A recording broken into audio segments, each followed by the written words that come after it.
I got to cross another thing off my bucket list, which is to learn about Sufism in Konya. Here's a quick crash course. Sufism began around 9 centuries ago, and it's focused on reaching the divine or God through love.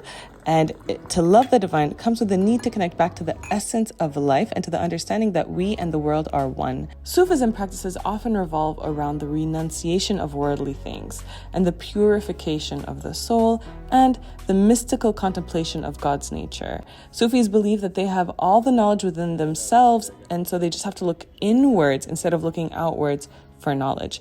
There are 4 principles of Sufism. The first one is repentance or tawbah. The second one is sincerity or ikhlas. The third principle is remembrance or dhikr. The fourth principle, and the thing it's most known for, is love or mahabba. And what I just drank was vinegar. Sufis believe that knowledge isn't enough. It's more about wisdom that can bring you peace and a relationship with God that nurtures the best in you and in others. Sufism got super popular because of the fact that it is the main mystical movement within Islam, and it has some pretty entertaining spiritual rituals, the most viral being the ritual of the swirling dervishes. This is Rumi's grave, and Rumi is one of the most famous Sufi scholars and poets.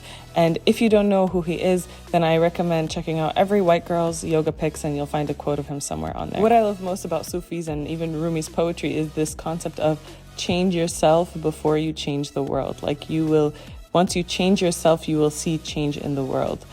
Sufis are some of the most inward-looking people that I've ever met. And what's beautiful about them is they're not focused on telling you what's halal or what's haram. They're really just focused on growing themselves and finding truth. Just for extra clarification, Sufis are Muslims. They pray 5 times a day. They also believe that we are spiritual beings and we're here for a short amount of time to have a human physical experience. Peace, liberation, and love.